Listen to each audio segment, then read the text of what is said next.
Hi, my name is Justin Dooley. Today I'm going to be talking about film noir and the generic definition that is when you look up film noir, you get a kind of generic kind of definition that can really be challenged. And I think before American cinema, it was believed that film noir was just some kind of detective movies. That's what I was grown up learning. It's just for detectives to kind of solve crime with no other kinds of meetings, no other kinds of lessons. It's solve case, catch bad guy at the end of the day. But after American cinema, I've learned that any genre, especially noir films, have a hidden meaning to express to its viewers that the director's kind of telling us, and that just because it doesn't have crime, or just because if it did or doesn't have crime, there are other kinds of styles that noir kind of fits under. And it's a very more broad term than I think a selective sci-fi or comedy genre. For my academic article, I picked Film Noir, The History of an Idea by James Narmore. Kind of goes over how it challenges that one generic kind of definition, and how the kind of definitions that we've seen, that there are a lot more movies. For a little history context, film noir was a American origin meaning, coined as a French word. That's why noir it's a French word that was coined by America. It took start to the 1930s and 40s and kind of expand to the 70s. And the article kind of talks about a study that was done that talks about, it talks more about how these two researchers had gone back to movies before the 1930s and 40s, 20s, 1910s, late 1800s, and found over 500 movies and films that kind of fit this topic and this film noir, but didn't have anything with crime. So I picked two quotes from it that I used. I said, it's not, it has always been easier to recognize film noir than to find the term. I think that kind of just really states it for like a lot of people. When you talk about film noir, they'll always say, oh, look, it's a film noir movie. Oh, it's Batman, it's noir. But nobody really knows what the true definition is because it's such a broad term.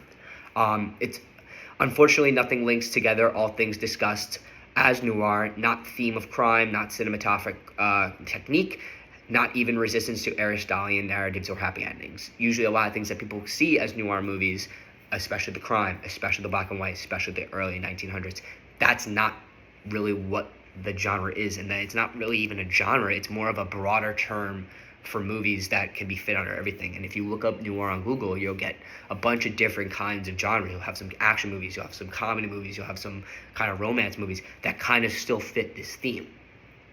So the movie that I chose was Knives Out. It came back out in the late 2010s. Instead of the 1940s, I wanted to pick something more modern that people will know.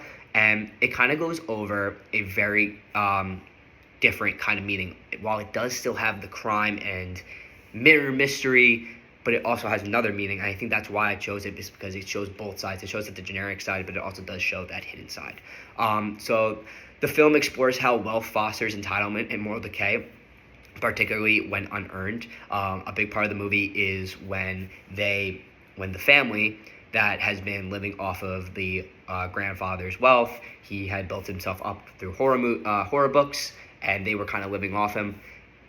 Once they had learned that their inheritance was not going to them but going to the caretaker, all to her, they had this sense of pride, like, no, that can't be right, no, I deserve it more. And I think that showed their kind of true colors. The overt message was kind of wealth does not equate to moral superiority. Inherited privilege often fosters corruption, entitlement, and responsibility. As you can see, not having the inheritance led the grandson to trying to kill his own grandfather. He thought he was better. They thought they were the guys that could help Marta out with her family being illegal. They thought they were just better with resources, but at the end of the day, it was just money, and they didn't get any. And then the subtle message was hard work and building something on your own isn't actually hard work.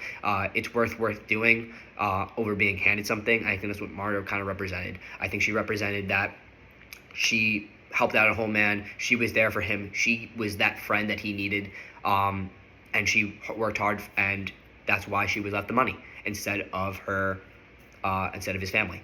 And I think that kind of really shows the hidden side, that there is a totally different meaning and there's a whole totally different lesson, and genre over crime and mystery. And I think that, in sense, is why film noir is such a broad sense and why it's not really even a genre in itself, because there's so many different movies that have meanings that kind of fit that noir kind of style. And it's more of a style than a genre, because there are many different movies and many different genres that fit that style. So I think American cinema has helped me kind of learn what kind of styles are, and has helped me be able to look at these hidden meanings and find that maybe there's some things that are not actually just what Google says, and I'm able to really enjoy movies better and get to really learn about them more and be able to do something like this. So that's my presentation. Thank you.